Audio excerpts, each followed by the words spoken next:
Keep your spine straight. Close your eyes. Take a deep breath in and exhale. Take a deep breath in and exhale. Take a deep breath in. Hold it there. Om.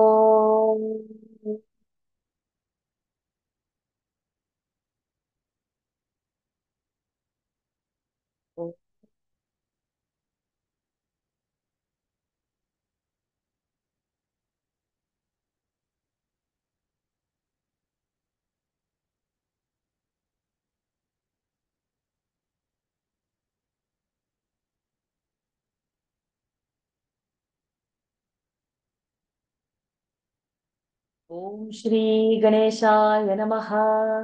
ॐ गणानां त्वा गणपतिगुं हवामहे कविं कवीनामुपमश्रवस्तमं ज्येष्ठराजं ब्रह्मणां ब्रह्मणस्पतः न शृण्वन्नोतिभिः सीदसादनम्।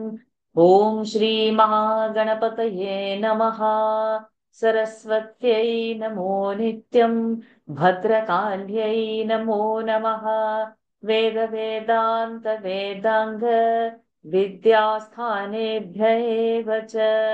ॐ नमः प्रणवार्थाय शुद्धज्ञानैकमूर्तये निर्मलाय प्रशान्ताय दक्षिणामूर्तये नमः। नारायणं नमस्कृत्य नरं चैव नरोत्तमं देवीं सरस्वतीं व्यासं ततो जयमुदीरये। पाराशर्यवचः सरोजममलं गीतार्थगन्धोत्कटं नानाख्यानककेसरं हरिकथा सम्बोधनाबोधितम्। लोके सज्जन षट्पदैरहरहः पेपीयमानं मुदा भूयात् भारत पङ्कजं कलिमलप्रध्वंसि न श्रेयसे। धर्मशास्त्रमिदं पुण्यम् अर्थशास्त्रमिदं परम् मोक्षशास्त्रमिदं प्रोक्तम् व्यासेनामितबुद्धिना।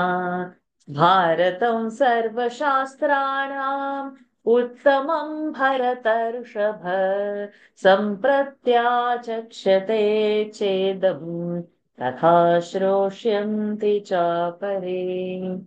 Pranams to the Lord. Pranams to all the Mahatmas in tonight's Mahabharat session. We are still in the first Parva, the Adi Parva only. We have finished the first chapter. We have started the second chapter, and today we intend to complete it and enter directly the third chapter. We have seen 362 verses of the second chapter. So that's how big the chapter is. Another 30 to go, 32 to go. 394, very big chapter. And we are happy that today we will definitely, by His Kripa, complete that also. The first one was also some 200 plus verses. The second one is almost 400. So good 500, 600 verses of Mahabharata out of 125,000 verses. We've completed. Long way to go, but still we will reach there soon. Okay, so volunteers, yeah, Janita, I can see your hat already. Please join us. Because you want to chant, please raise your hands and keep so that I can allocate verses. Okay.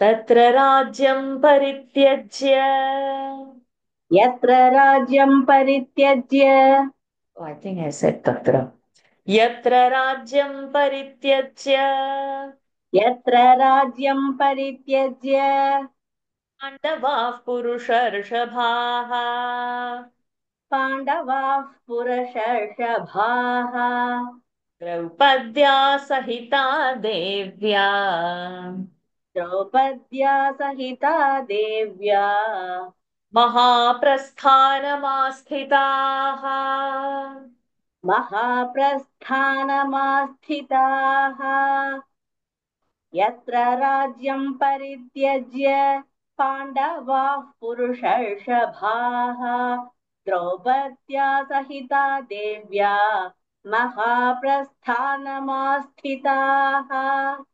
Yeah. So in the last this, when the 16th Parva, that Mausala Parva was discussed, that last part, the third pada said about Mahaprasthanika Parva is the 17th Parva.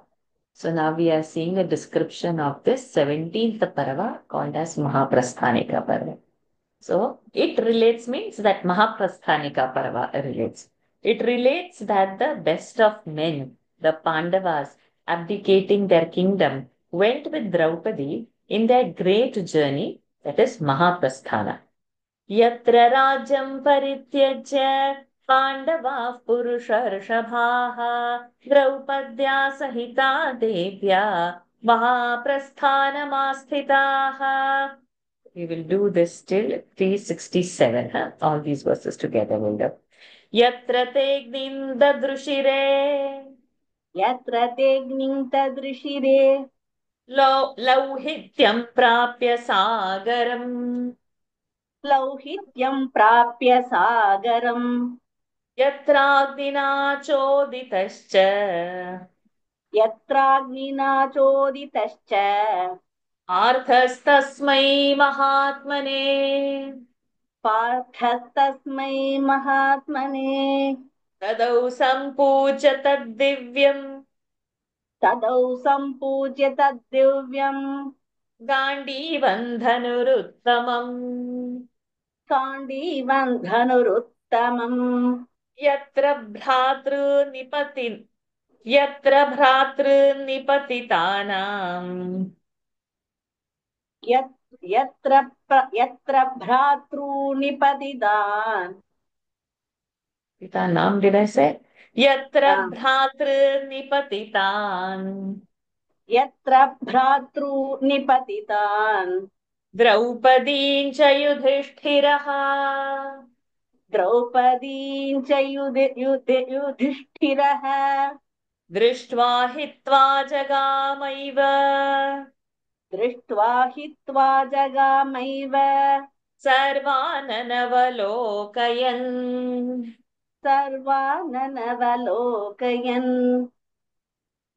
एतत् सप्तदशं पर्व एतत् सप्तदशं पर्व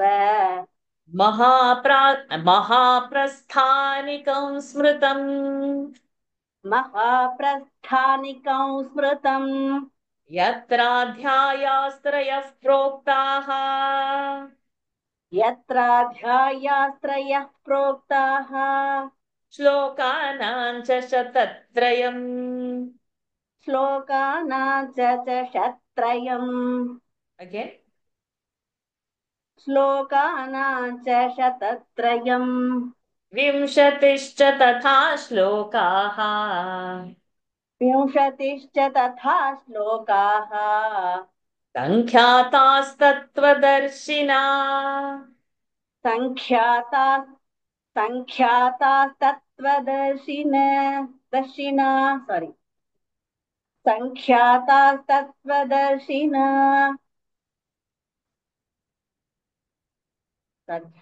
यत्र तेऽग्निं तदृशिरे लौहित्यं प्राप्य सागरम् यत्राग्निना चोदितश्च पार्थस्तस्मै महात्मने तदौ सम्पूज्य तद्दिव्यम् काण्डीवम् धनुरुत्तमम् यत्र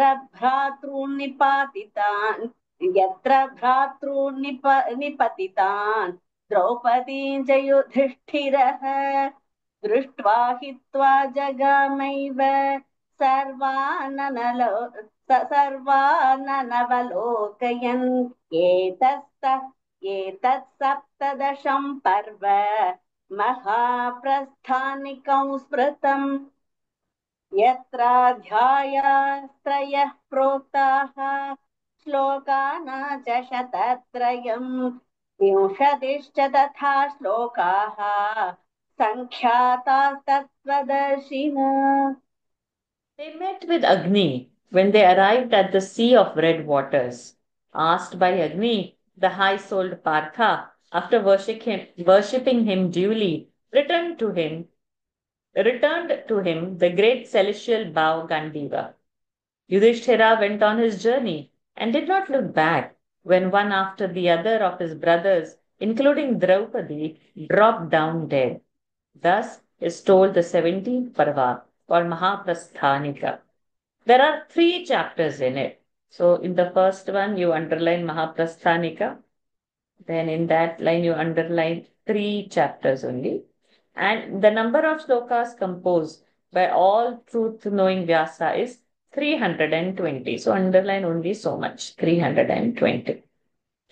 यत्र तेऽग्निन्ददृशिरे लौहित्यं प्राप्य सागरं यत्राग्निना चोदितश्च पार्थस्तस्मै महात्मने ददौ सम्पूज्य तद्दिव्यं गाण्डीवन्धनुरुत्तमं यत्र भ्रातॄन्निपतितान् द्रौपदीं च युधिष्ठिरः दृष्ट्वा हित्वा जगामैव सर्वाननवलोकयन् एतत् सप्तदशं पर्व महाप्रस्थानिकं स्मृतं यत्राध्यायास्त्रयः प्रोक्ताः श्लोकानां च शतत्रयं विंशतिश्च तथा श्लोकाः सङ्ख्यातास्तत्त्वदर्शिना. Continue. स्वर्गपर्वततो ज्ञेयम् स्वर्गपर्वततो ज्ञेयम् दिव्यै यत्तदमानुषम् दिव्यं यत्तदमानुषम् प्राप्तं दैवस्थं स्वर्गात्. It is istam or ratam, daivastam.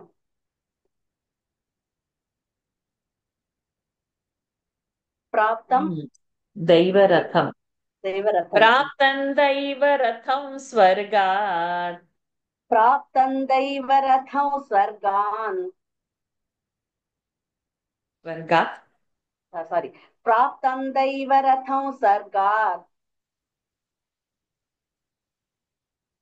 इष्टवान् यत्र धर्मराट्. इष्टवाण्यत्र धर्मराट् स्वर्गपर्वततो ज्ञेयं दिव्यं यत्तदमानुषम् प्राप्तं दैवरथं स्वर्गात् इष्टवाण्यत्र धर्मराट्. No, the parva that comes next is called Swarga. So underline that word, Swarga. Swarga is the name of the next parva. Full of heavenly matters, in which is related how the celestial car came to take Yudhishthir.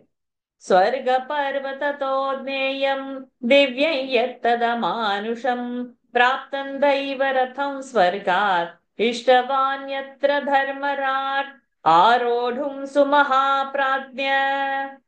आरोढुं सुमहाप्राज्ञ. Ishtavan we said. Neshtavan only should be there. Swargat. Neshtavan only. Neshta is to take. प्राप्तं दैवरथं स्वर्गात् नेष्टवान्यत्र धर्मराट्. प्राप्तं दैवरथं स्वर्गात् नेष्टवान्यत्र धर्मराट्. So we keep it like that only. आरोढुं सुमहाप्राज्ञ. आरोढुं प्राज्ञः. सुमहा आरोढुं सुमहाप्राज्ञः. आरोढुं सुमहाप्राज्ञः. आदृशं स्याच्छुना विना. आनृशं स्याच्छुना विना. तामस्या विचलान् ज्ञात्वा. तामस्या विचलान् ज्ञात्वा. स्थितिं धर्मे महात्मनः. स्थितिं धर्मे मनः. स्वरूपं यत्र तत्यक्त्वा. स्वरूपं यत्र तत्यक्त्वा. श्व not swa, not स्व swa, स्व shwa. स्वरूपं यत्र तत्यक्त्वा. धर्मेणासौ समन्वितः. धर्मेणासौ समन्वितः.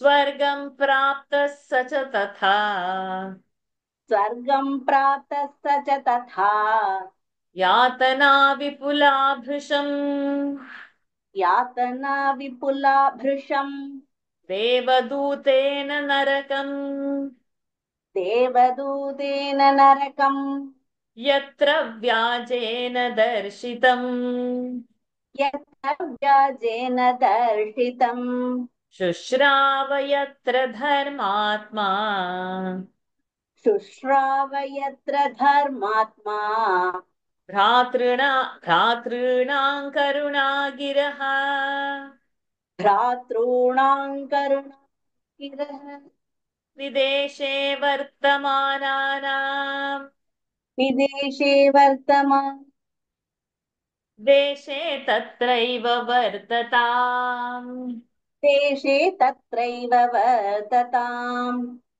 अनु अनुदर्शितश्च धर्मेण अनुदर्शितश्च धर्मेण देवराज्ञा च पाण्डवः देवराज्ञा च पाण्डवः आप्लुत्याकाशगङ्गायाम् आप्लुत्याकाशगङ्गायाम् देहं त्यक्त्वा समानुषम् देहं त्यक्त्वा समानुषम् स्वधर्मनिर्जितं स्थानम् स्वधर्म स्वधर्मनिर्जितं स्थानम् स्वर्गे प्राप्य स धर्मराट् स्वर्गे प्राप्य स धर्मराट् मुमुदे पूजितः सर्वैः मुमुदे पूजितः सर्वैः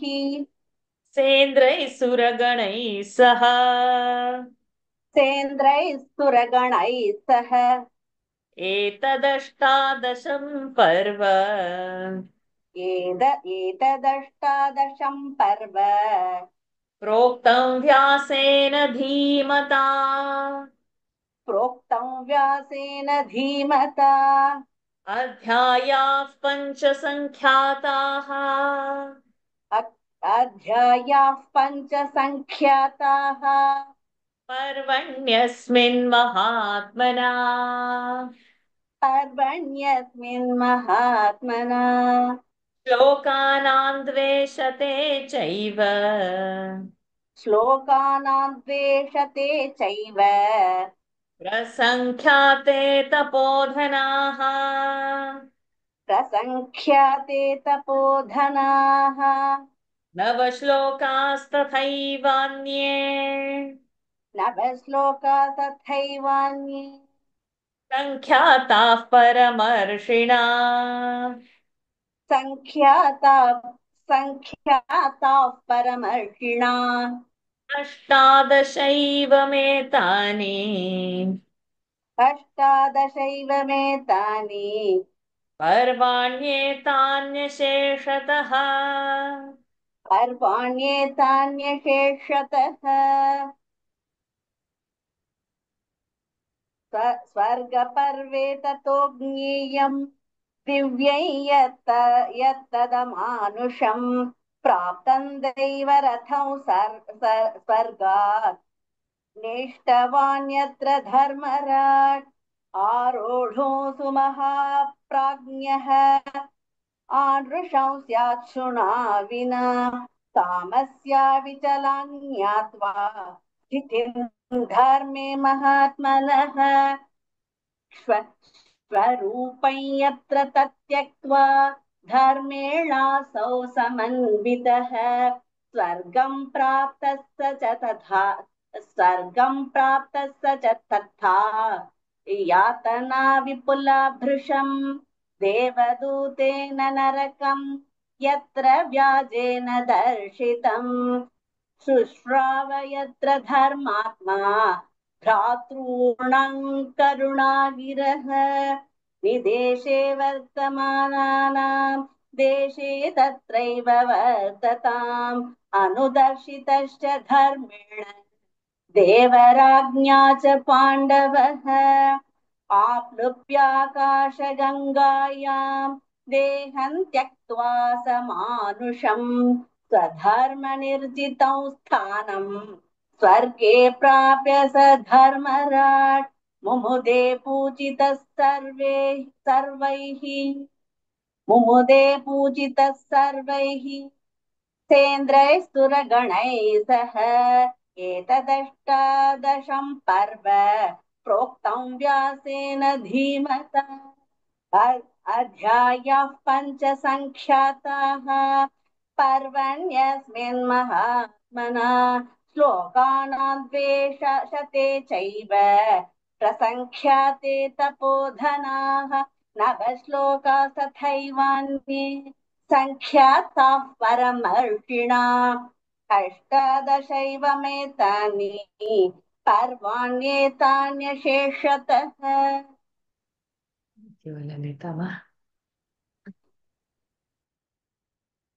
He, however, declined to ascend it without the dog that accompanied him. Seeing the steady adherence of the illustrious Yudhishthira to virtue dharma, giving up the dog, giving up the whatever from the dog. There's one word missed. Showed himself to the king. Then Yudhishthira, attaining to the celestial regions, felt much pain. The celestial messenger showed him hell by deception, where the virtuous minded king heard the heartrending lamentations of his brothers, suffering in that region by the laws of Yama. This was shown to Yudhishthira by Indra and Dharma. Then Yudhishthira, after bathing in the celestial Ganga, gave up his human body and gained that state which his acts merited. He lived in happiness, honored by Indra and the celestial. This is the 18th Parva, narrated by the illustrious Vasa. Underline 18th Parva. And I hope in 368 you have underlined the Swarga. The number of chapters in it are 5, underline 5. And its number of shlokas or Rushi, composed by the great Vyasa, is 209, underline 209. These are the contents of the 18 Parvas. आरोढुं सुमहाप्राज्ञः आमृशं स्याच्छुनादिना तामस्या विचलान् ज्ञात्वा स्थितिं धर्मे महात्मनः स्वरूपं यत्र तत्यक्त्वा धर्मेणासौ समन्वितः स्वर्गं प्राप्तः स च तथा यातना विपुलाधृशम् देवदूतेन नरकम् यत्र व्याजेन दर्शितम् शुश्राव यत्र धर्मात्मा भ्रातॄणां करुणागिरः विदेशे वर्तमानानां देशे तत्रैव वर्तताम् अनुदर्शितश्च धर्मेण देवराज्ञा च पाण्डवः आप्लुत्याकाशगङ्गाया देहं त्यक्त्वा समानुषम् स्वधर्मनिर्जितं स्थानं स्वर्गे प्राप्य स धर्मराट् मुमुदे पूजितः सर्वैः सेन्द्रैः सुरगणैः सह एतदष्टादशं पर्व प्रोक्तं व्यासेन धीमता अध्यायाः पञ्चसङ्ख्याताः पर्वण्यस्मिन् महात्मना श्लोकानां द्वेषते चैव प्रसङ्ख्याते तपोधनाः नवश्लोकास्तथैवान्ये सङ्ख्याताः परमर्षिणा अष्टादशैवमेतानि पर्वाण्येतान्यशेषतः.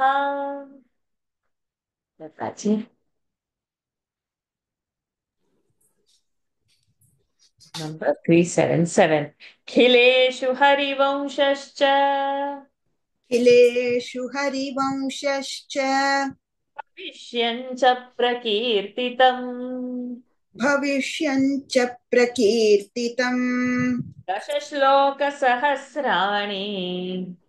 10 श्लोकसहस्राणि 20 श्लोकशतानि च 20 श्लोकशतानि च खिलेषु हरिवंशे च खिलेषु हरिवंशे च सङ्ख्यातानि महर्षिणा सङ्ख्यातानि महर्षिणा एतत् सर्वं समाख्यातम् एतत् सर्वं समाख्यातम् भारते पर्वसङ्ग्रहः भारते पर्वसङ्ग्रहः अष्टादश समाजग्मुः अष्टादश जग्मुः जग्मुः अक्षौहिण्यो युयुत्सया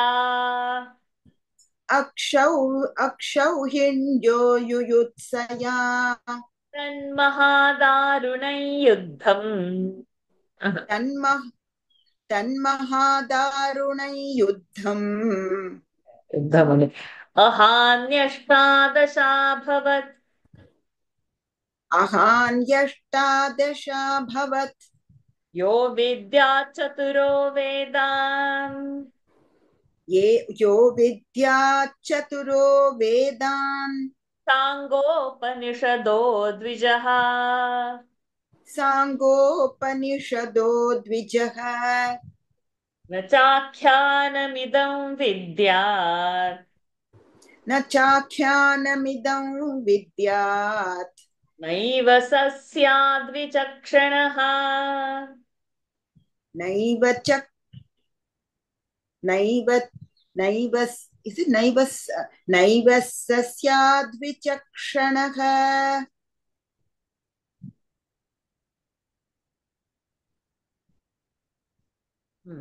नैव स स्यात् अर्थशास्त्रमिदं प्रोक्तम् अर्थशास्त्रमिदं प्रोक्तम् धर्मशास्त्रमिदं महत् धर्मशास्त्रमिदं महत् कामशास्त्रमिदं प्रोक्तम् कामशास्त्रमिदं प्रोक्तम् व्यासेनामितबुद्धिना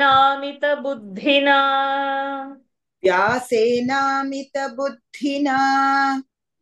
okay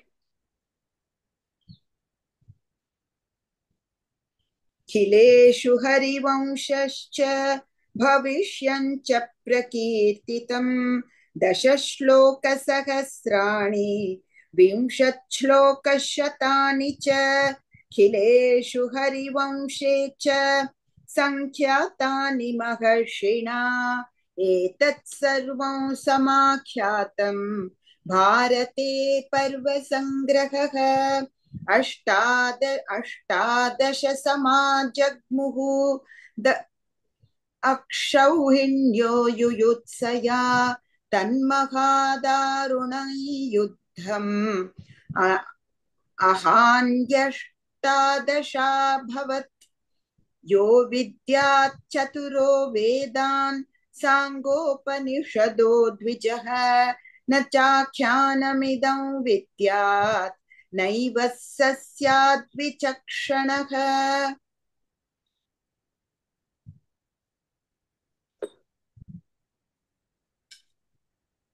There are Harivamsha and Bhavishya in its appendix. The number of shlokas composed by great Rishi in the Harivamsha is 12,000. These are the contents of the chapters called Parva Sangraha in Bharat. 18 Akshauhinis of soldiers assembled to fight, and the battle raged for 18 days. He who is learned in 4 Vedas with all the Angas and Upanishads but does not know this history cannot be considered to be wise. The greatly intelligent Vyasa has spoken it as a treatise on Dharma, Artha, and Kama. Those who have heard it can never listen to other histories, as those who have heard the sweet voice of the male kokila, kakuitis, can never listen to the harsh cawing of the crows. As no, we have not done creativity. Not done. We have not done creativity. We have not done that verse. Yes.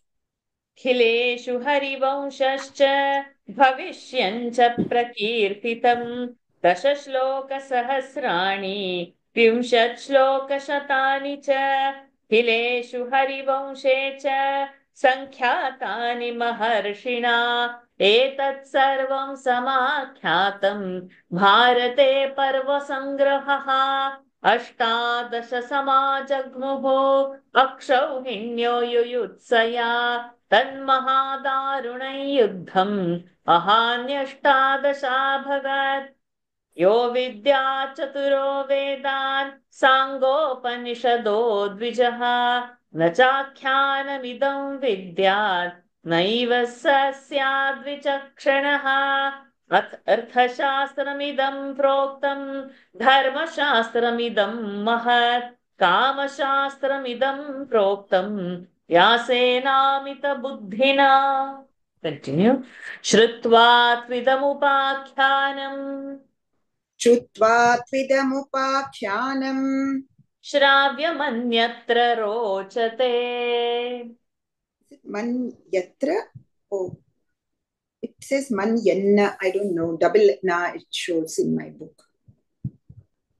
Definitely have to.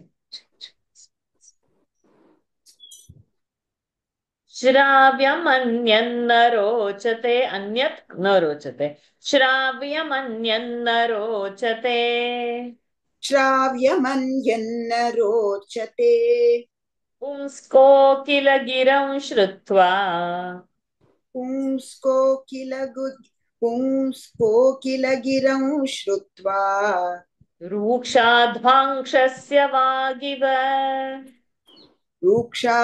रूक्षाध्वांक्षस्य वागिव इतिहासोत्तमादस्मात् तोयंడి इतिहासोत्तमादस्मात् जायन्ते कविबुद्धयः जायन्ते कविबुद्धयः पञ्चभ्य इव भूतेभ्यः पञ्चभ्य इव भूतेभ्यः लोकसंविधयस्त्रयः लोकसंविधयस्त्रयः अस्याख्यानस्य विषये अस्याख्यानस्य विषये पुराणं वर्तते द्विजाः पुराणं वर्तते द्विजाः अन्तरिक्षस्य विषये अन्तरिक्षस्य विषये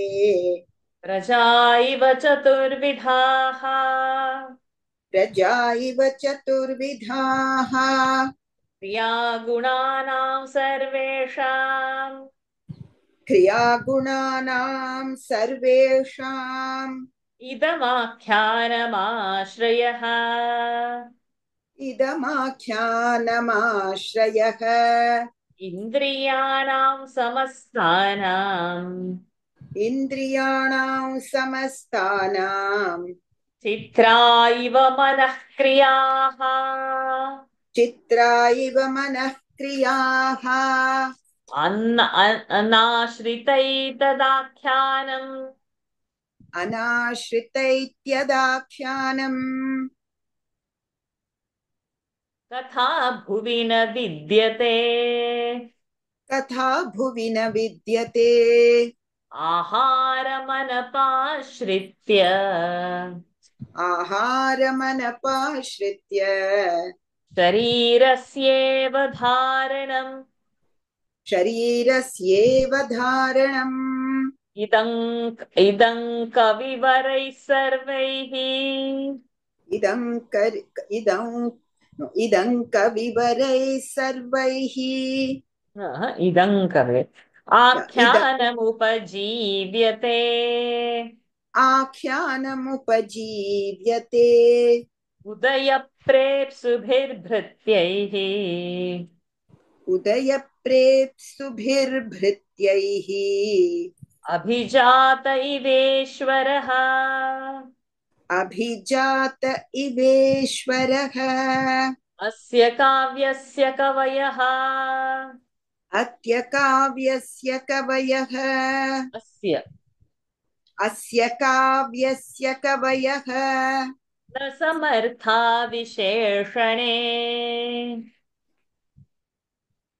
न समर्था विशेषणे साधोरिव गृहस्थस्य साधोरिव गृहस्थस्य शेषास्त्रय इवाश्रमाः शेषास्त्रय इवाश्रमाः श्रुत्वा त्विदमुपाख्यानं श्राव्यमन्यन्न रोचते पुंस्को किल गिरं श्रुत्वा ध्वांक्षस्य वागिव इतिहासोत्तमादस्मात् जायन्ते कविबुद्धयः पञ्चभ्य इव भूतेभ्यः लोकसंविधस्य विधयस्त्रयः लोकसंविधयस्त्रयः अस्याख्यानस्य विषये पुराणं वर्तते द्विजाः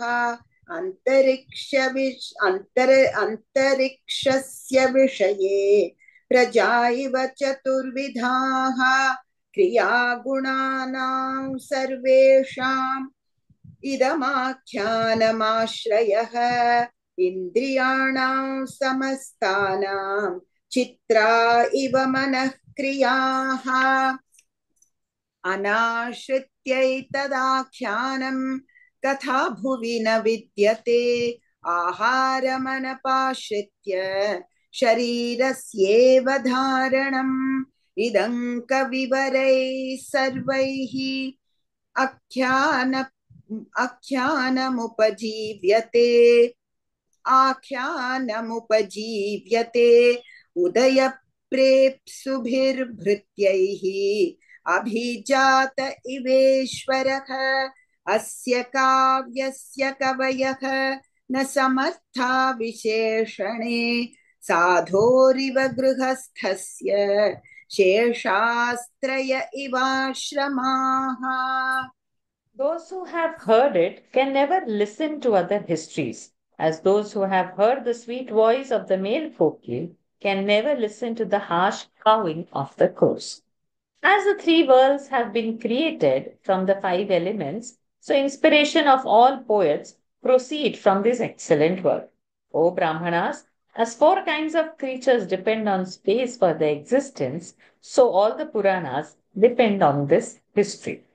As all the senses as all the senses are dependent on the wonderful workings of the mind, so all the acts and moral qualities depend on this treatise. As the body depends on the food it takes, so all the stories current in the world depend on this work. As servants wishing to have elevation always depend on the noble masters, so do all the poets depend on this Bharata. As the blessed domestic ashram cannot be surprised by other ashramas, so can no poet surpass this poem.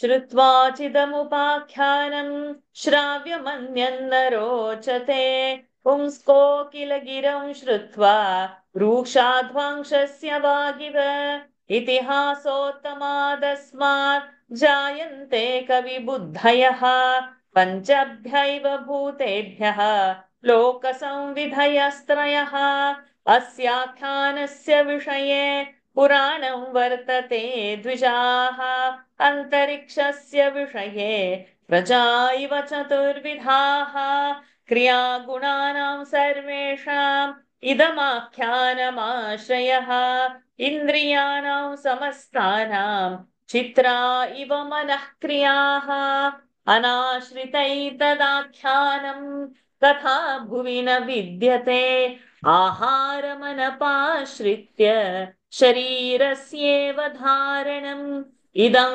कविवरैः सर्वैः आख्यानमुपजीव्यते उदयप्रेप्सुभिर्भृत्यैः अभिजात इवेश्वरः अस्य काव्यस्य कवयः न समर्था विशेषणे साधोरिव गृहस्थस्य विशेषास्त्रय इव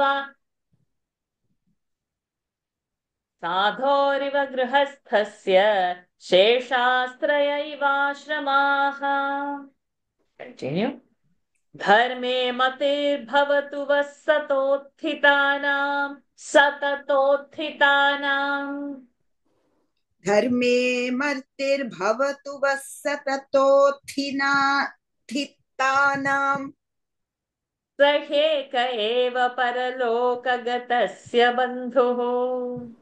सह्येक एव परलोकगतस्य बन्धुः। अर्थास्त्रियश्च निपुणैरपि सेव्यमाना अर्थास्त्रियश्च निपुणैरपि सेव्यमाना नैवाप्तभावम् सेव्यमानाः विशुद्ध ओके अर्थास्त्रियश्च निपुणैरपि सेव्यमानाः अर्थास्त्रियश्च निपुणैरपि सेव्यमानाः Correct. नैवाप्तभावमुपयान्ति न च स्थिरत्वम् नैवाप्तभावमुपयान्ति न च स्थिरत्वम् You want me to read that? धर्मे मतिर्भवतु वः सततोत्थितानां सह्येक एव परलोकगतस्य बन्धुः अर्थास्त्रियश्च निपुणैरपि सेव्यमानाः नैवाप्तभावमुपयान्ति न च स्थिरत्वम् O rishis, be up and doing. Let your hearts be fixed in virtue, for virtue is the only friend in the other world.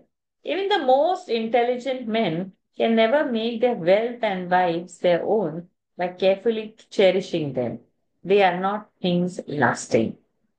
धर्मे मतिर्भवतु वः सततोत्थितानां सह्येक एव परलोकगतस्य बन्धुः अर्थास्त्रियश्च निपुणैरपि सेव्यमानाः नैवाप्तभावमुपयान्ति न च स्थिरत्वम् द्वैपायनौष्टपुटनिःसृतमप्रमेयम् द्वैपायनौष्ठपुटनिःसृतमप्रमेयम् पुण्यं पवित्रमथ पापहरं शिवं च पुण्यं पवित्रमथ पापहरं शिवं च यो भारतं समधिगच्छति वाच्यमानम् यो भारतं समधिगच्छति वाच्यमानम् किन्तस्य पुष्करजलैरभिषेचनेन किं तस्य पुष्करजलैरभिषेचनेन द्वैपायनौष्ठपुटनिःसृतमप्रमेयम् पुण्यं पवित्रमथ पापहरं शिवं च यो भारतं समधिगच्छति वाच्यमानम् किं तस्य पुष्करजलैरभिषेचनेन The Bharata uttered from the lips of Dvaipayana is matchless. It is sacred. It is virtue itself. It destroys sins and produces good. What is the necessity for him who hears it when it is being recited to bathe in the sacred Pushkara? Oh, no, sorry. द्वैपायनौष्टपुटनिःसृतमप्रमेयम् पुण्यं पवित्रमथ पापहरं शिवं च यो भारतं समधिगच्छति वाच्यमानम् किं तस्य पुष्करजलैरभिषेचनेन यदन्धात् कुरुते पापम् Yadahnath, isn't it? No, not nath, hat. Oh, okay. Okay. Yadanhat kurute papam ब्राह्मणस्त्विन्द्रियैश्चरन् brahmanastvindriyaishcharan महाभारतमाख्याय mahabharatamākhyāya सन्ध्यामुच्यति पश्चिमाम् sandhyām muchyati paschimām यद्रात्रौ कुरुते पापम् यद्रात्रौ कुरुते पापम् कर्मणा मनसा गिरा कर्मणा मनसा गिरा महाभारतमाख्याय महाभारतमाख्याय पूर्वां संध्यां प्रमुच्यते पूर्वां सन्ध्यां प्रमुच्यते यदह्नात् कुरुते पापं ब्रह्मणस्त्विदिन्द्रियैश्चरन् ब्राह्मणस्त्विन्द्रियैश्चरन् महाभारतमाख्याय सन्ध्यामुच्यति पश्चिमां यद्रात्रो कुरुते पापं कर्मणा मनसा गिरा महाभारतमाख्याय पूर्वां सन्ध्यां प्रमुच्यते. Whatever sin committed in the day by Brahmana, through his senses are all purged off if he reads the Bharata in the evening. Bharata in the evening read means this Mahabharata. Whatever sins also he might have committed in the night by deeds, words, or mind are all purged off if he reads the Bharata in the first twilight of the morning. यदन्धात् कुरुते पापं ब्राह्मणस्त्विन्द्रियैश्चरन् महाभारतमाख्याय सन्ध्यामुच्यति पश्चिमां यद्रात्रौ कुरुते पापं कर्मणा मनसा गिरा महाभारतमाख्याय पूर्वां सन्ध्यां प्रमुच्यते योगो शतं कनकशृङ्गमयं ददाति योगो शतं कनकशृङ्गमयं ददाति विप्राय वेदविदुषे च बहुश्रुताय विप्राय वेदविदुषे च बहुश्रुताय पुण्याञ्च भारतकथां शृणुयाच्च नित्यम् पुण्याञ्च भारतकथां शृणुयाच्च नित्यम् तुल्यं फलं भवति तस्य च तस्य चैव तुल्यं फलं भवति तस्य च तस्य चैव योगो शतं कनकशृङ्गमयं ददाति विप्राय वेदविदुषे च बहुश्रुताय पुण्याञ्च भारतकथां शृणुयाच्च नित्यम् तुल्यं फलं भवति तस्य च तस्य चैव. He who gives to a Brahmana, learned in the Vedas and other sciences, 100 cows with their horns plated with gold, and he who listens daily to the sacred histories of Bharata gain equal merit. Yogo shatankanakashringamayam dadati vipraya veda vidushe cha bahushrutaya पुण्याञ्च भारतकथां शृणुयाच्च नित्यम् तुल्यं फलं भवति तस्य च तस्य चैव आख्यानं तदिदमनुत्तमं महार्थम् आख्यानं तदिदमनुत्तमं महार्थम्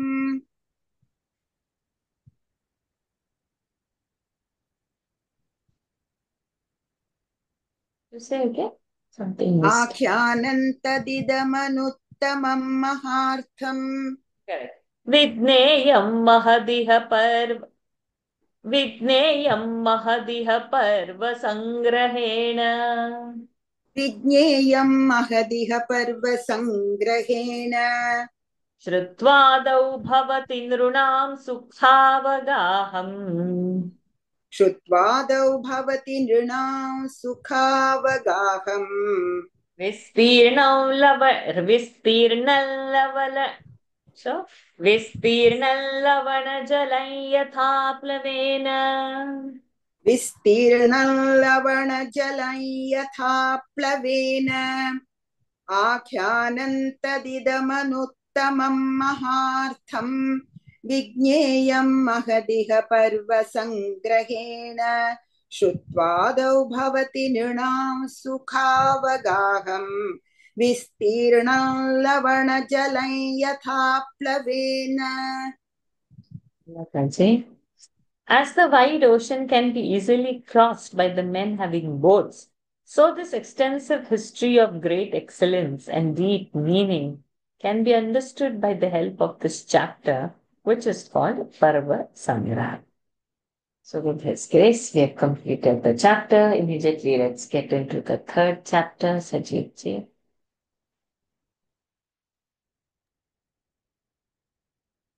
It's called Paushya Parva. In this, the curse of Janamejaya by Sharama and story of Aruni, Upamanyu, Veda and Utkantha. So it is, this chapter is not having verses. It's having prose, Gadya. So we have to read it. जनमेजयः परीक्षिताः जनमेजयः पारीक्षितः. So we are not doing the Anuswara rules when the prose comes. Janamejayah parikshitah जनमेजयः पारीक्षितः सह भ्रातृभिः सह भ्रातृभिः कुरुक्षेत्रे कुरुक्षेत्रे दीर्घसत्रम् उपास्ते दीर्घसत्रमुपास्ते. तस्य भ्रातरस्त्रयः तस्य भ्रातरस्त्रयः श्रुतसेन श्रुतसेन उग्रसेनो भीमसेन इति उग्रसेनो भीमसेन इति. तेषु तत् सत्रम् उपासीनेषु सत्रमुपासीनेषु आगच्छत् सारमेयः.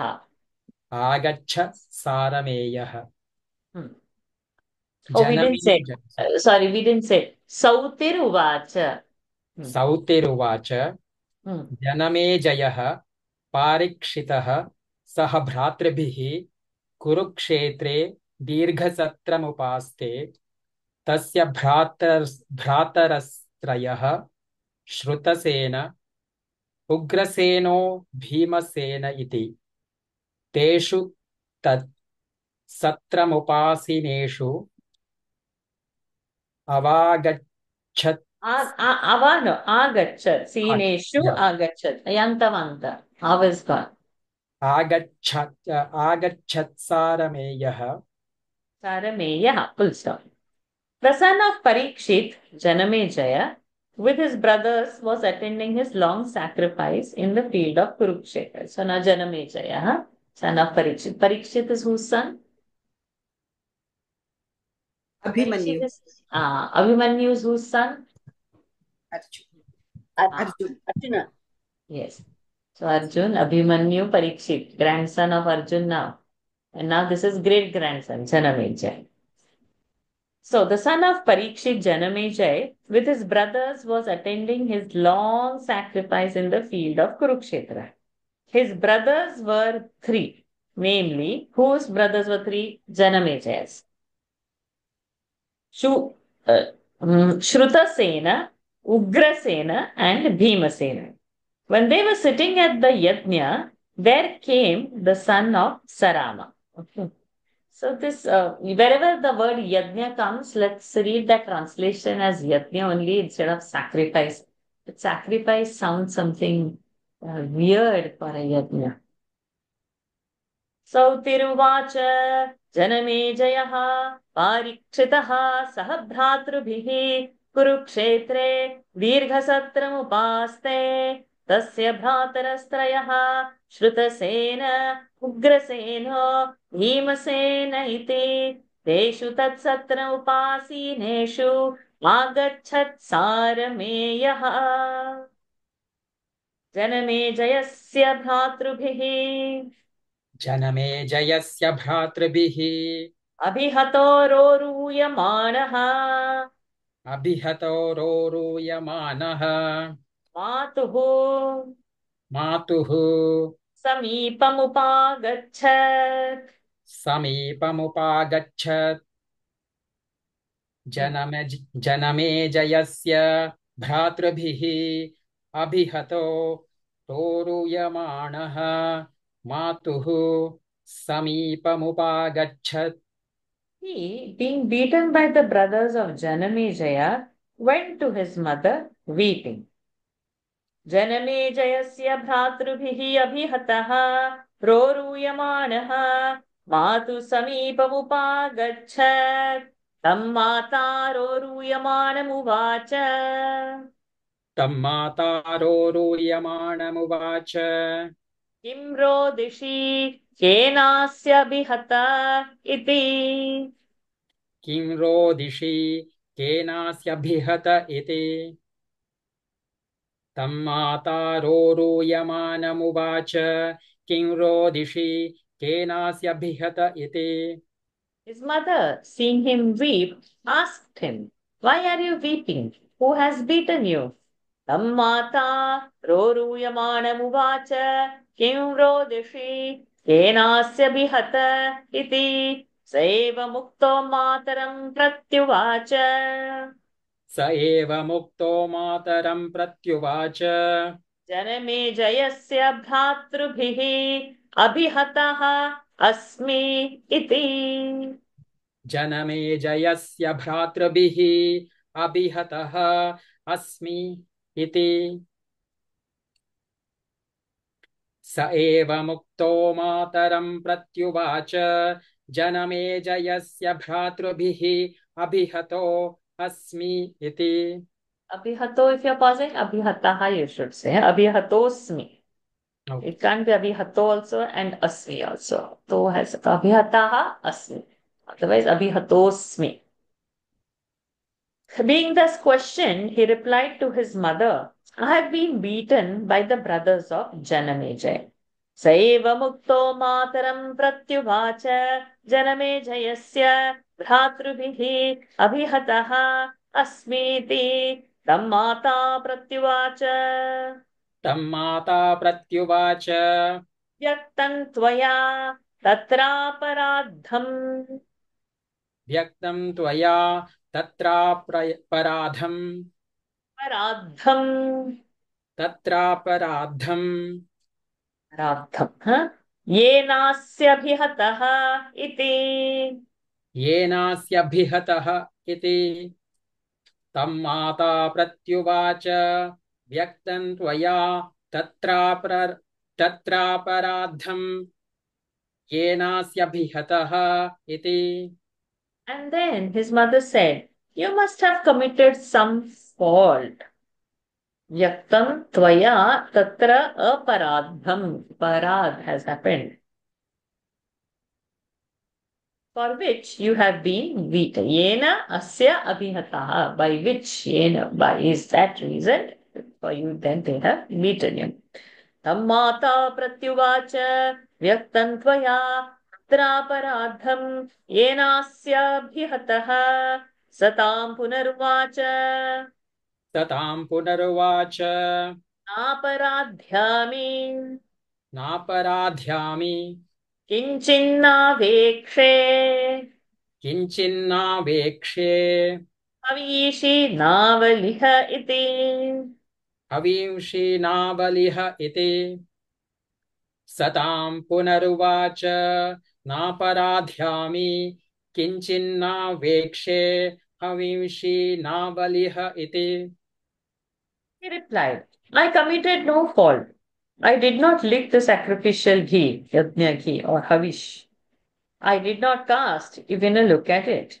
Satam punaruvacha naparadhyami किञ्चिन्नावेक्षे हवींषि नावलिह इति तच्छ्रुत्वा तस्य माता तच्छ्रुत्वा तस्य माता सरमा पुत्रदुःखार्ता सरमा पुत्रदुःखार्ता तत्सत्रमुपागच्छत् तत्सत्रमुपागच्छत् यत्र स जनमेजयः यत्र स जनमेजयः सह भ्रातृभिः दीर्घसत्रमुपास्ते सह भ्रातृभिः दीर्घसत्रमुपास्ते तच्छ्रुत्वा तस्य माता सरमा पुत्रदुःखार्ता तत्र सत्रमुपागच्छत् यत्र स जनमेजयः सह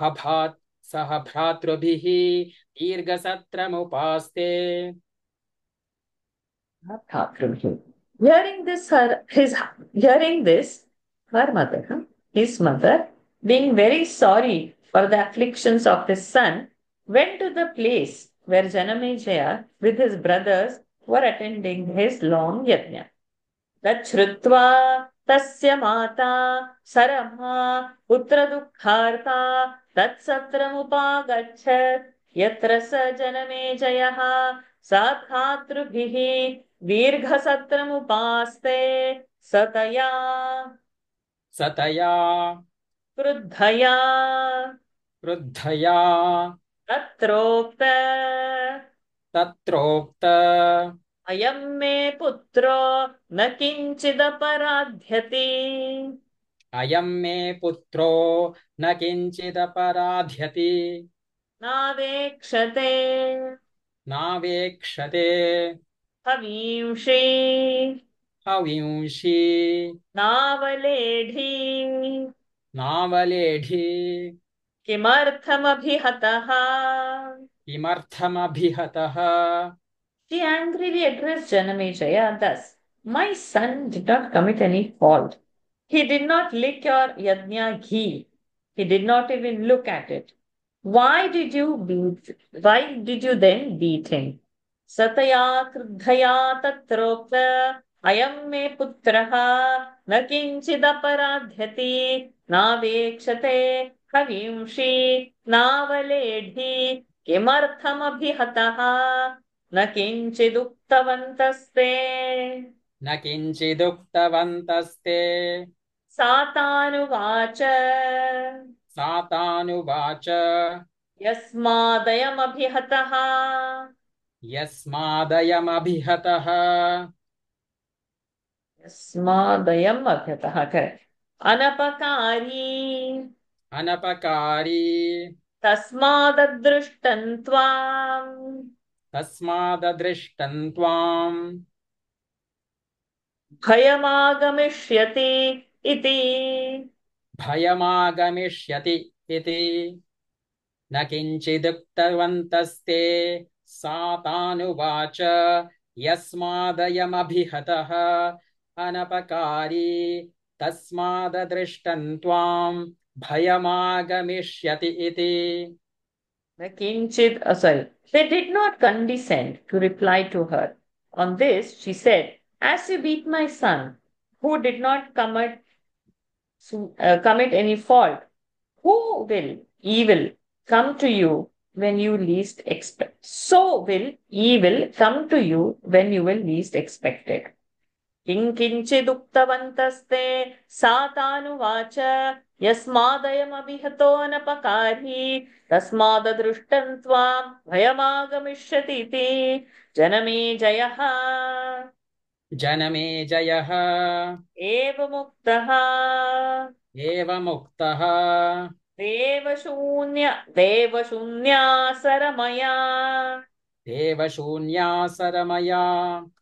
वृषं सम्भ्रान्तो विषण्णश्चासीत् भृशं सम्भ्रान्तो विषण्णश्चासीत् जनमेजयः एवमुक्तः देवशून्यासरमया भृशं सम्भ्रान्तो विषण्णश्चासीत्.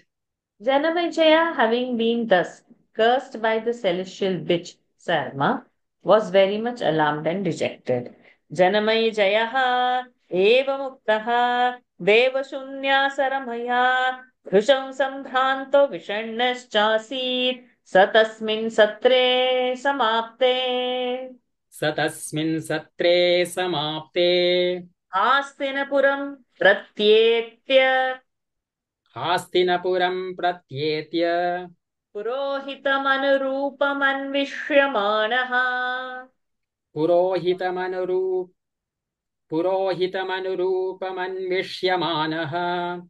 परं यत्नमकरोध्यः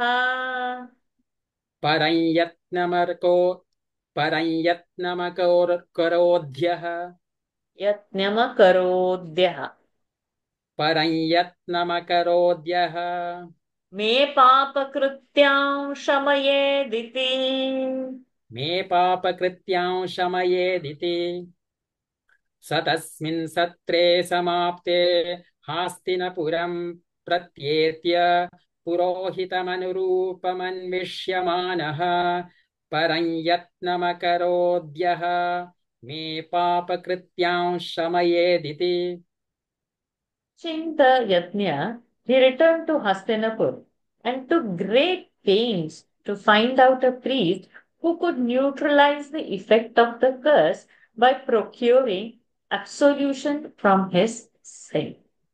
सतस्मिन् सत्रे समाप्ते हास्तिनपुरं प्रत्येत्य पुरोहितमनुरूपमन्विष्यमाणः परं यत्नमकरोद्यः मे पापकृत्यां शमयेदिति स कदाचिन्मृगयां गतः स कदाचिन्मृगयाङ्गतः पारीक्षितः जनमेजयः पारीक्षितः जनमेजयः कस्मिंश्चित् स्वविषयः कस्मिंश्चित् स्वविषयः आश्रममपश्यत् आश्रममपश्यत् स कदाचिन्मृगयाङ्गतः पारीक्षितः जनमेजयः कस्मिंश्चित् कस्मिंश्चित् कस्मिंश्चित् कस्मिंश्चित् means some. कस्मिंश्चित् कस्मिंश्चित् स्वविषयः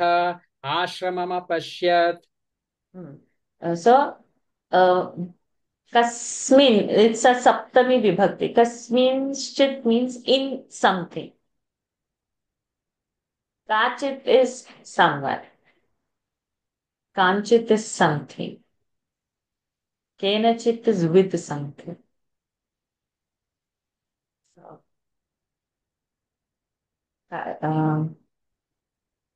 kasyachit is with something. Depending on that vibhakti.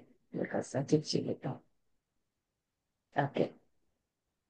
Janamejaya, the son of Parikshit, when out in hunting, saw in one part of his dominion a holy hermitage. Did I read the correct one? Correct.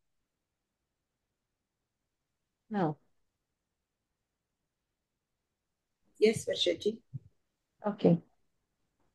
Okay. No, because I saw the Kadachit. So Kadachit is once upon a time, in some time, and then this comes. स कदाचिन्मृगयां गतः पारीक्षितः जनमेजयः कस्मिंश्चित् स्वविषयः आश्रममपश्यत् तत्र कश्चिद् ऋषिः तस्य कश्चिद् ऋषिः आसाञ्चक्रे आसाञ्चक्रे श्रुतश्रवा नाम श्रुतश्रवा नाम तस्य तपस्यभिरतः तस्य तपस्यभिरतः पुत्रः पुत्रः आस्ते आस्ते सोमश्रवा नाम सोमश्रवा नाम तत्र कश्चिद् ऋषिः आसाञ्चक्रे श्रुतश्रवा नाम तस्य तपस्यभिरतः पुत्रः आस्ते सोमश्रवा नाम. There lived a rishi named Shrutashrava. He had a son who was named Somashrava, who was deeply engaged in austere penances.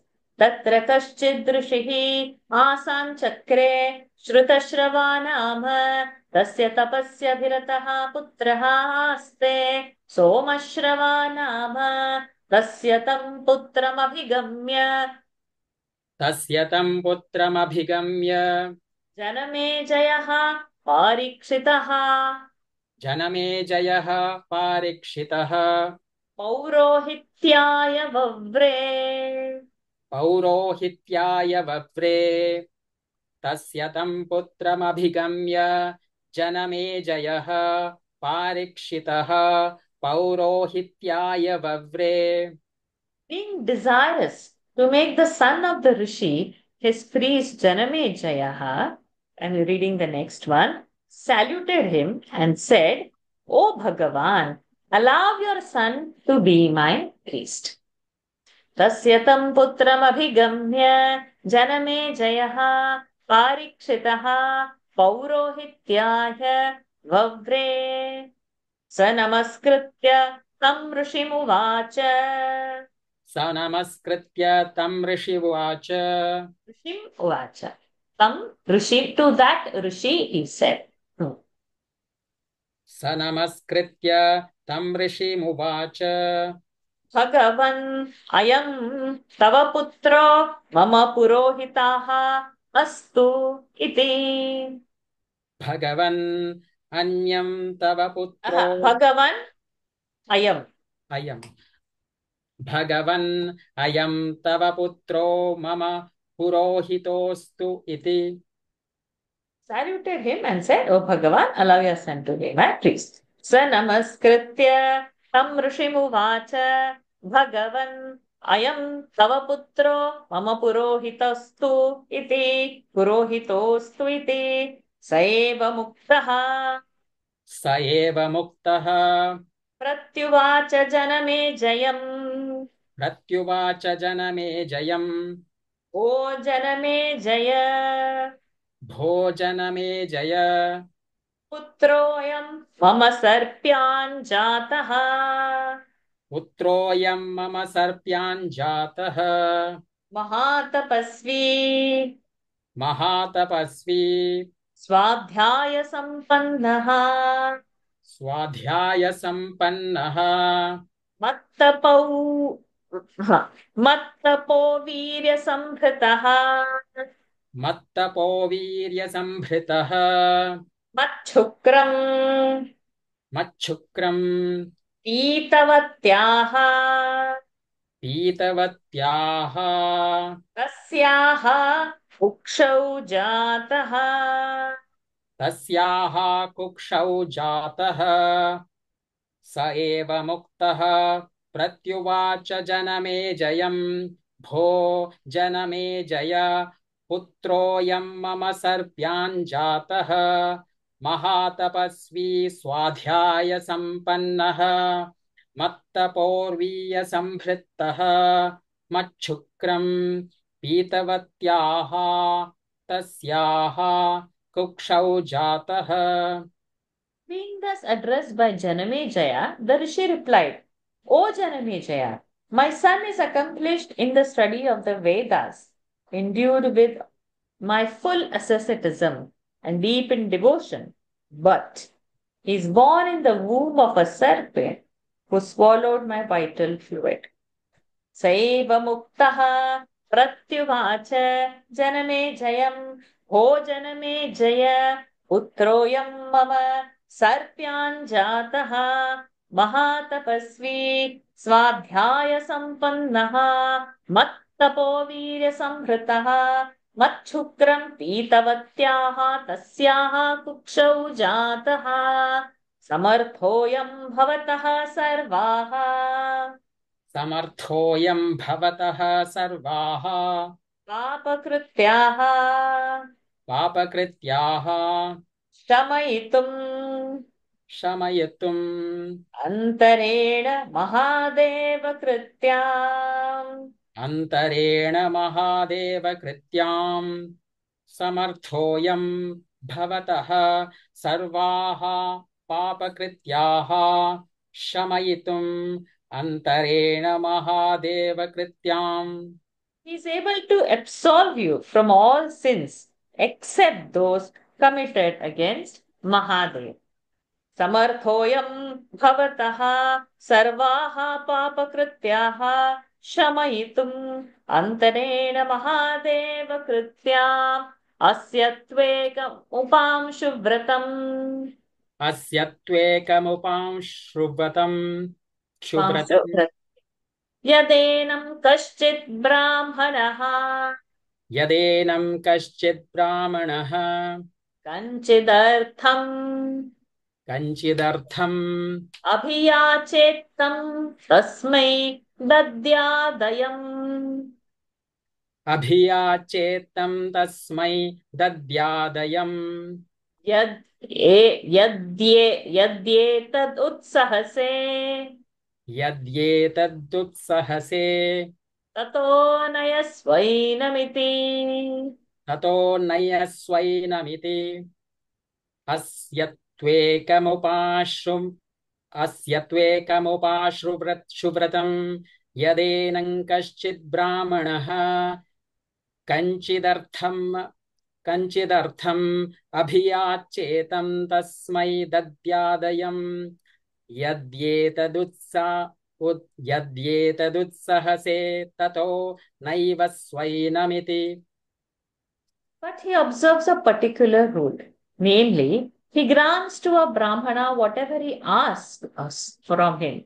If you allow him to do it, you can then take him. अस्य त्वेकमुपांशु व्रतं यदेनं कश्चित् ब्राह्मणः कञ्चिदर्थम् अभियाचेत् तं तस्मै दद्यात् अयं यद्येतदुत्सहसे ततो नयस्वैनमिति तेनैव मुक्तो जनमेजयः तेनैव मुक्तो जनमेजयः तं प्रत्युवाच भगवन् तथा भविष्यति तत्तथा भविष्यति. तेनैव मुक्तो जनमेजयः तं प्रत्युवाच भगवन् तत्तथा भविष्यति. Janamejaya, thus addressed by the rishi, said, "It will be as you say, tat tatha bhavishyati." तेनैव मुक्तो जनमेजयः तं प्रत्युवाच भगवन् तत्तथा भविष्यति सतं पुरोहितम् उपादायोपावृत्तः भ्रातॄनुवाच मया अयं व्रतः उपाध्याय यदयं ब्रूयात् तत्कार्यम् अविचारयद्भिः भवद्भिः इति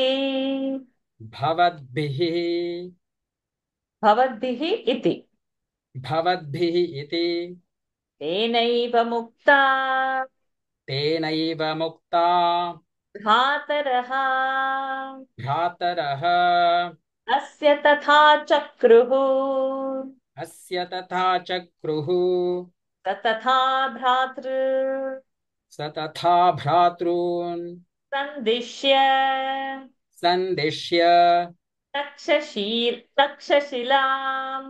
तक्षशिलाम् प्रत्यभिप्रतस्थे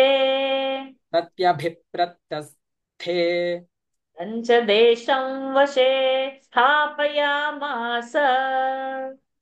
देशं वशे स्थापयामास सतं पुरोहितम्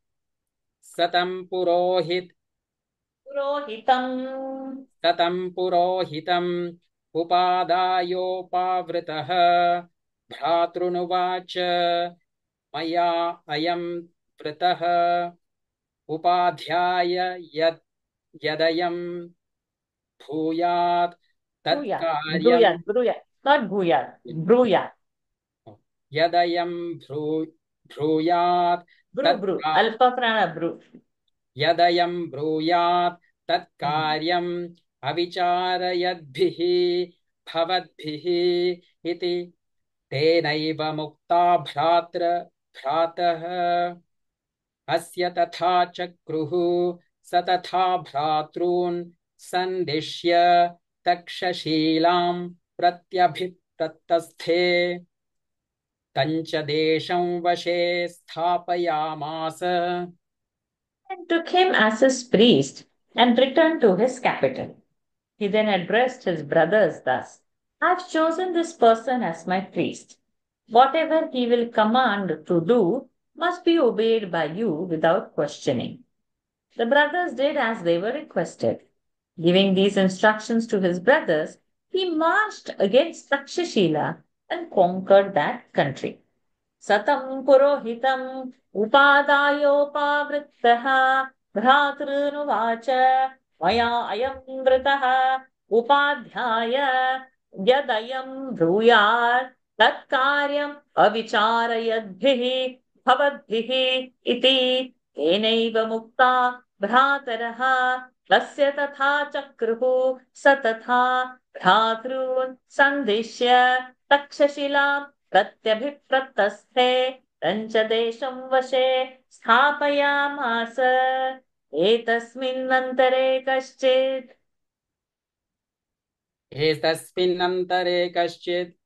ऋषिर्धौम्यो नाम योधः ऋषिर्धम्यो नामायोधः 1 2 3 4 5 6 7 8 1 2 3 4 5 6 7 8 तस्य शिष्यास्त्रयो बभूवुः तस्य शिष्यास्त्रयो बभूवुः उपमन्युः उपमन्युः आरुणिः आरुणिः वेदः वेदश्चेति वेदश्चेति स एकं शिष्यमारुणिं पाञ्चाल्यं प्रेषयामास गच्छ केदारखण्डं वधान इति गच्छ केदारखण्डं वधान इति You have b, okay, not b. No, I have correct, sir. Badhana iti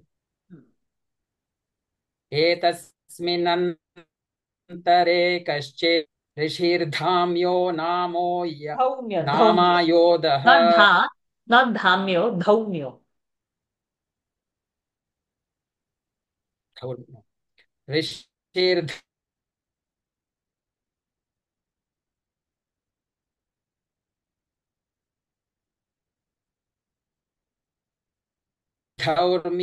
नामायोधः एदष्टि स एकं शिष्यमारुणिं पाञ्चाल्यं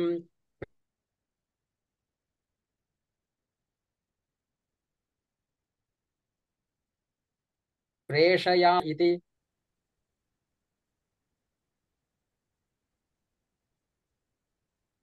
It's in between. I don't hear my connection. Thank you. About this time, there was also a rishi named Ayodha Dhaumya. He had three disciples, namely Upamanyu, Aruni, and Veda. One day, the rishi asked one of these three disciples, Aruni of Panchala, to go and stop a breach in the watercourse in his field.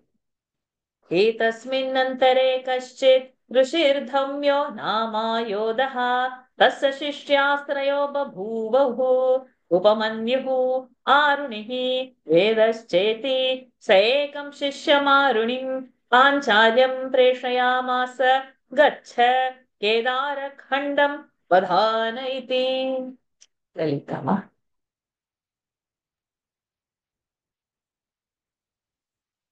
स उपाध्यायेन सन्दिष्टः आरुणिः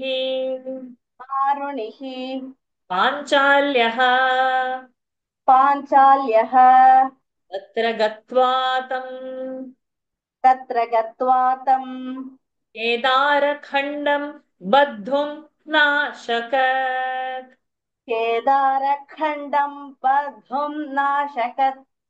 सक्लिश्यमानः अपश्यदुपायम् भवत्वेवं करिष्यामि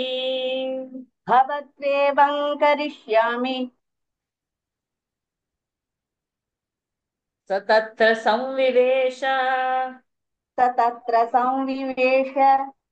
केदारखण्डे केदारखण्डे शयाने च तथा शयाने च तथा तस्मिंस्तदुदकन्तस्थौ तस्मिंस्तददुद तस्मिंस्तददु सारी तस्मिंस्तदुदकौ तस्थौ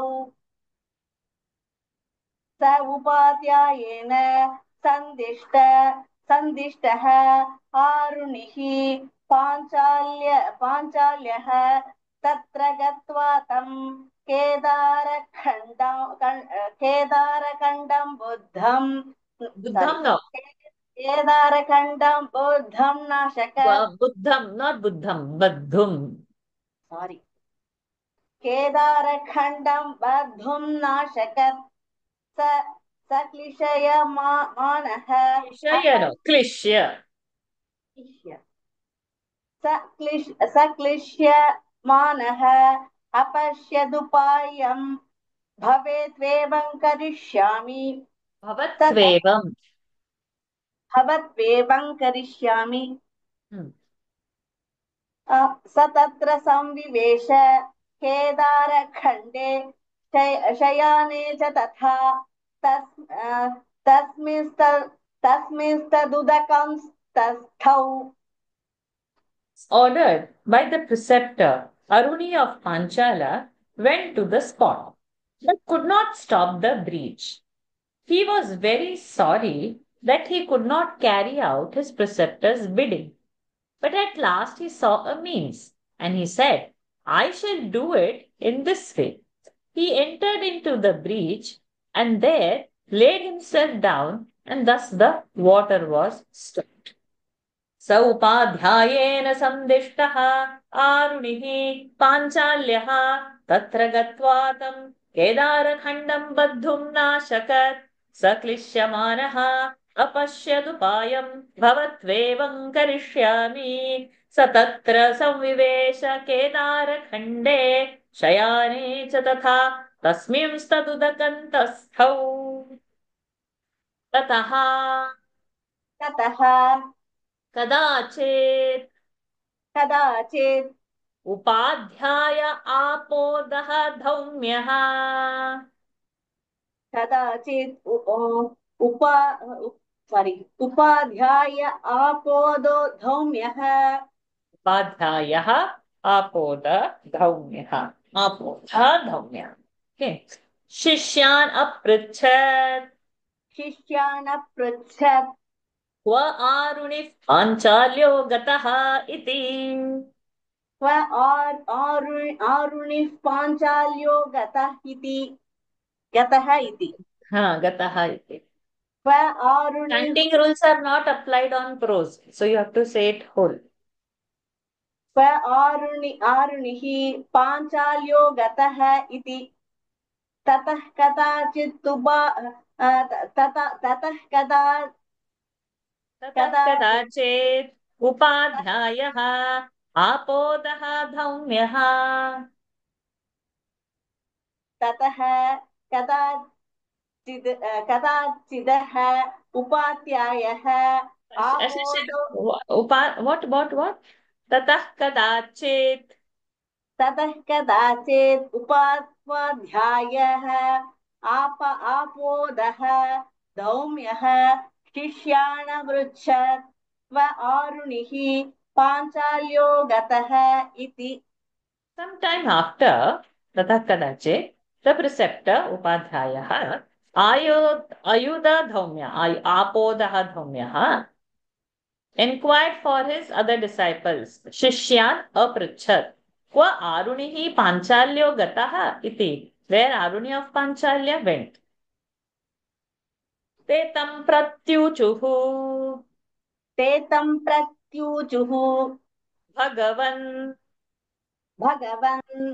त्वया एव प्रेषितः त्वयैव प्रेषितः त्वयैव प्रेषितः गच्छ केदारखण्डं बधान इति गच्छ केदारखण्डं वधान इति बधान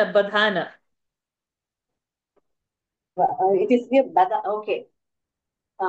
कच्छकेदारखण्डं बध्नायति स एव मुक्तः स एव मुक्तः तान् शिष्यान् प्रत्युवाच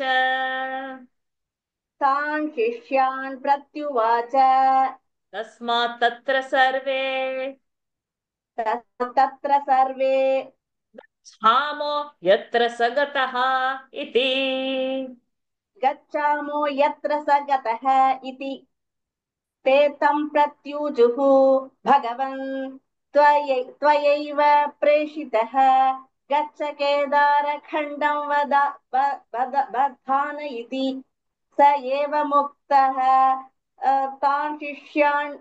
शान् शिष्यान् प्रत्युवाच तस्मात् तत्र सर्वे गच्छामो यत्र स गतः इति ते तं प्रत्युषुः, having been thus addressed, they replied, pratyuchu, they replied, Bhagavan, O sir, tvaya eva preshitaha, he has been sent by you only. Gaccha Kedarakhandam Badhanaiti, to stop the breach of water course in the field. Saeva Muktaha Tan Shishyan, Dhaumya, thus reminded, said to his pupils, Shishyan Pratyuvacha, Tasmat Tatra Sarve Gacchamaha. Then let us all go to the place where he is, Yatra Saha Gataha. ते तं प्रत्यूचुः भगवन् त्वयैव प्रेषितः गच्छ केदारखण्डं बधानयति स एव मुक्तस्तान् शिष्यान् प्रत्युवाच तस्मात् तत्र सर्वे गच्छामः यत्र स गतः इति स तत्र गत्वा त्याह्वनाय शब्दं चकार repeat ma once I can't hear तस्य आह्व आह् आह्वानाय आह्वानाय तस्याह्वानाय शब्दं चकार तस्याह्वानाय शब्दं चकार ओ आरुणे भो आरुणे आञ्चाल्य पाञ्चाल्य वासिवत्स एहि इति क्वासि वत्सयेहि इति स तत्र गत्वा तस्याह्वानाय शब्दं चकार भो आरुणे पाञ्चाल्य क्वासि वत्स एहि इति. Thank you, Lovita ji. We'll do some 3-4 verses if we'll try to complete the story if possible. What is happening? Let's see now. So having gone there, Satatra Gatva, Tasya Ahvanaya, he cried, Shabdam Chakara, O Arune, O Aruni, Panchalya of Panchala, Vasi Vatsa, where are you, son? Ehi, come here, iti, my child. स तत्र गत्वा तस्याह्वनाय शब्दं चकार ओ आरुणे पाञ्चाल्य वासिवत्स एहि इति. Tataji. So, though the time is up, we'll see just few verses if the story is completing. Otherwise, we'll complete it in the next class. ततच्छ्रुत्वा सतच्छ्रुत्वा आरुणिः उपाध्यायवाक्यम्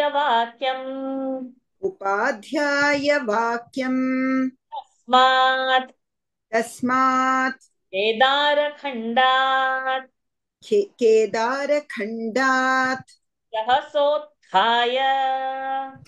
सहसोत्थाय तमुपाध्यायम्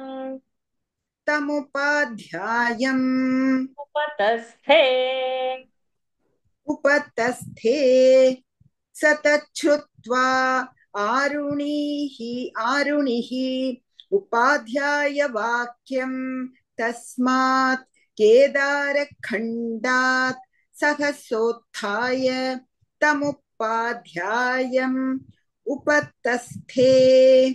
Tatachrutva, having heard the voice of the preceptor, Aruni, Upadhyaya Vakyam Tasmat Kedara Khandat. From that breach, from that field, that breach, Sahasothaya rose speedily. Tam Upadhyaya Upatasthe and stood before him. Satachrutva Arunihi Upadhyaya Vakyam Tasmat Kedara Khandat Sahasothaya Tamupadhyayam Upatasthe Provacha Chainam प्रोवाच चैनम् Ayamasmi अयमस्मि Atra Kedara Khande अत्र केदारखण्डे Nissaramanam निस्सरमाणम् Udakam उदकम् Avaraniyam अवारणीयम् Samrodhum Samvishtaha सौरोद्धुम् संविष्टः Bhagavat भगवत् Shabdam शब्दम् Shrutvaiva श्रुत्वैव Sahasa Vidarya Kedara Khandam सहसा विदार्य केदारखण्डम् Bhavantam Upasthitaha भवन्तमुपस्थितः Tadabhivadaye Bhagavantam तदभिवादये भगवन्तम् Ajñapayatu आज्ञापयतु Bhavan भवान् Kamartham कमर्थम् Karavani iti करवाणि इति प्रोवाच चैनम् अयमस्मि अत्र केदारखण्डे निस्सरमाणम् उदकम् वारणीयम् संरोढुं संविष्टः भगवत् शब्दम् श्रुत्वैव सहसा विदार्य केदारखण्डम् भवन्तम् उपस्थितः तदभिवादये भगवन्तम् आज्ञापयतु भवान् कमर्थम् करवाणि इति Addressing his preceptor, Aruni said, Provacha enam ayam asmi. I was in the breach of the water course. Ayam asmi atra kedara khande. Having been unable to stop it by and any other means, I entered myself into the breach to prevent the water from running out. It is only when I heard your honor's voice that I have left it, and you allowed the waters to escape. I salute you, great teacher. Tell me what I am to do now. Ajñapayatu bhavan samartham karavani. प्रोवाच चैनमयमस्मि अत्र केदारखण्डे निस्सारणम् उदकम् अवारणीयं संरोद्धुं संविष्टः भगवच्छब्दं श्रुत्वैव सहसा विदार्य केदारखण्डं भवन्तमुपस्थितः तदभिवादये भगवन्तम् आज्ञापयतु भवान् समर्थं करवाणि इति स एव मुक्तः उपाध्यायः प्रत्युवाच.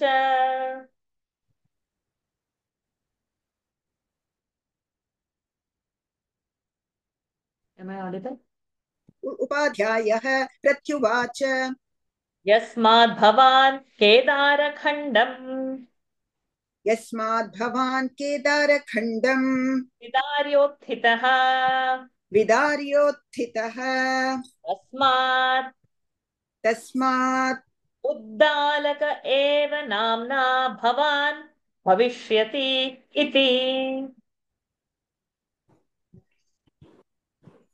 तस्मात् उद्दालक एव नाम्ना भवान् भविष्यति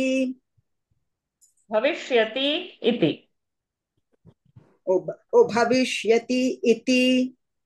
उपाध्यायेन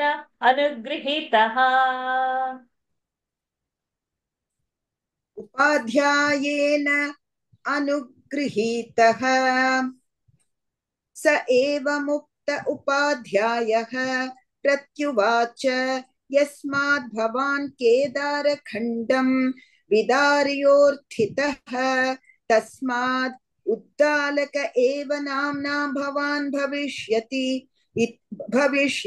इति उपाध्यायेनानुगृहीतः. So whenever I'm breaking the sandhi and reading, you'll mark it. So while reading, you must break the sandhi and read. While chanting, you must not break the sandhi. While chanting, the rules are different. While reading, we'll have to read all the visargas, anuswaras just as it is. Okay. The preceptor thus addressed said, as you have opened the water course in getting from the ditch, you shall be henceforth known as Uddalaka. As a mark of your action, blessed him. सेव मुक्तः उपाध्यायः प्रत्युवाच यस्माद् भवान् केदारखण्डं विदार्योत्थितः तस्मात् उद्दालक एव नाम्ना भवान् भविष्यति इति उपाध्यायेन अनुगृहीतः यस्माच्च त्वया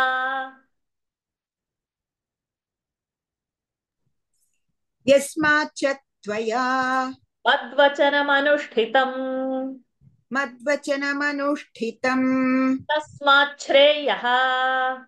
तस्मात् श्रेयः अवाप्स्यसि सर्वे च ते वेदाः प्रतिभास्यन्ति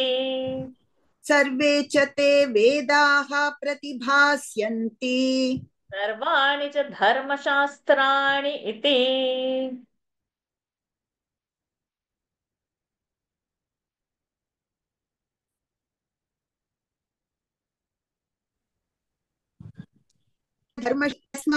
मद्वचनमनुष्ठितं तस्मात् श्रेयः अवाप्स्यसि सर्वे च ते वेदाः प्रतिभास्यन्ति सर्वाणि च धर्मशास्त्राणि इति. Thank you, Lataji. And as you have obeyed my command, you shall obtain good fortune. All the Vedas will shine in you, and so will all the Dharma Shastras. Like that, the Guru blesses. Because Guru asked him only to stop the water. But he has just obeyed as it is. Couldn't have any way to stop. He put himself and he had over flooding or whatever from the field.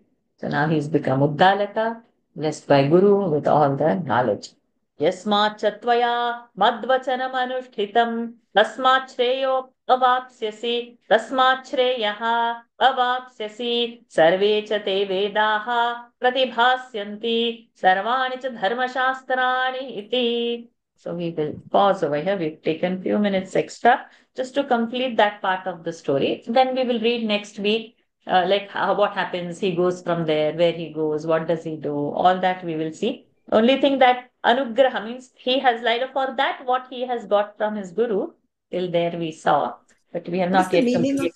Of Uddalaka, Varshaji? Because after he got up, the water came. So the one who has given the water. But he went to block the breach. Yes, and then the water came because he woke up in that sense. Okay. Right. Thank you. Thanks. Okay. So when we do in prose form, even the Anuswara rules we don't follow. Follow much. Okay. Not much. Not to the T. So sometimes if we have to say something together, we will follow. But otherwise we open all the sandhis and read. So then when we open the sandhis, then also we'll know the meaning by the time we address. So if we know the meaning, we'll be able to open the sandhi. It's both ways. Otherwise we don't know the word, then where to break and what to open. Okay, let's end today's session. Very nice. Thank you. Yeah, it's very beautiful. The story is very beautiful. So it's little different. So good. If you are learning the prose also, it's nice because we learn the Sanskrit in that way.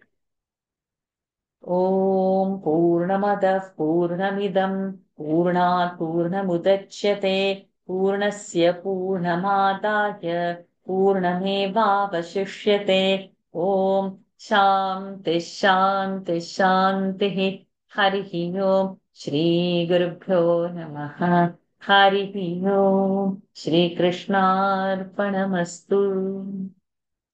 Hari Om everyone. Thank you for joining. See you all next week. Hari Om. Thank Thank you. you, Varshaji. Thank you, Varshaji. Thank you. Hari Om. Thank you. Namaste ji. Namaste ji. Thank you.